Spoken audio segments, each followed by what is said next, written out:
ഞാൻ വീണ്ടും കുഞ്ഞുമ്മയുടെ വീട്ടിലേക്ക് പോയേക്കാണ്. ഇന്നിവിടെ വന്നതിൻ്റെ മെയിൻ ഉദ്ദേശം, ഇപ്പം നിങ്ങൾ ഓർക്കും ഈ പുറത്തേട്ട് തിന്നാൻ പോണേണാണോ ഇത്ര പ്രഹസനം. ഇതെനിക്ക് വർഷത്തിലൊരിക്കൽ കിട്ടുന്ന ഒരു കാര്യമാണ്. അതുകൊണ്ട് ഞാനങ്ങ് പ്രസവിക്കണം. പ്രസംഗിക്ക് എന്നെ പറഞ്ഞു പ്രഹസനം നടത്തണമെന്നേ പറഞ്ഞു നാക്കുളിക്കാൻ. പിന്നെ എൻ്റെ കൂടെയുള്ള ഒരു ഒട്ടും മോശമല്ലായിരുന്നു. ഓരോ കട കാണുമ്പോഴും അങ്ങോട്ടേക്ക് വായും വിളിച്ചുകൊണ്ടിരിക്കുന്ന കൂടെ ഞാനും ഉണ്ടായിരുന്നു. വായും വിളിച്ചിരുന്നിരുന്ന് കട എത്തിയതറിഞ്ഞില്ല. ഈ കാണുന്ന നിരന്നിരിക്കുന്ന മീനാണ് ഞങ്ങൾ കഴിക്കാൻ പോണത്. പിന്നെ കണ്ണാടി കണ്ടാൽ നമുക്കവിടെ നോക്കണമല്ലോ. നല്ലെന്നോന്നൊരു സ്ഥലമായിരുന്നു. അവിടെ വീട് എടുക്കാമെന്ന് വിചാരിച്ചപ്പോൾ അതേ ആ ലൈറ്റ് പോണ പോക്കുണ്ടോ 2 ദിശയിലേക്ക്. അവരെന്നത് നോർത്തും സൗത്തും ഇരുന്ന് കളിക്കുക.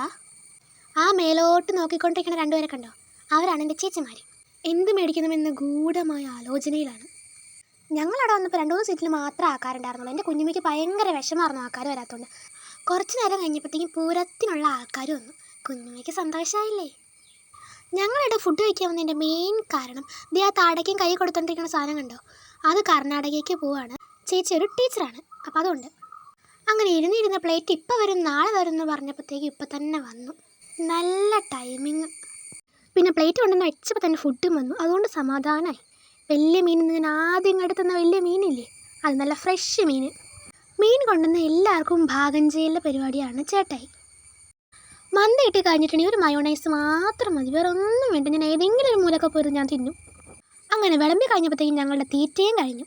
ചേച്ചിയുടെ പൈനാപ്പിൾ ജ്യൂസിനെ കാത്തിരിക്കുകയാണ് ചേച്ചി, ഞാൻ എൻ്റെ ലൈമിനെ. അങ്ങനെ ചേച്ചിയുടെ പൈനാപ്പിൾ ജ്യൂസും വന്നു, എൻ്റെ ലൈമും വന്നു. സൂക്ഷിച്ച് നോക്കേണ്ട ഉണ്ണി, ആ പ്ലേറ്റിൽ സാധനമുണ്ട്, കാണാൻ പറ്റണമെന്ന് മാത്രമേ ഉള്ളൂ. ഞാൻ ആ പൊരിച്ച മീൻ കാട്ടിത്തന്നില്ലേ, ആ മീനിൻ്റെ അവസാന അവസ്ഥയാണ് ആ കാണുന്നത്. അതിൻ്റെ മുള്ളെങ്കിലും ബാക്കി വെച്ചത് നന്നായി. എൻ്റെ ചേച്ചിമാർക്ക് എന്തോ ഒരു കഴിവല്ലേ. ഇതാണ് ഞങ്ങൾ കയറിയ റെസ്റ്റോറൻറ്റ്.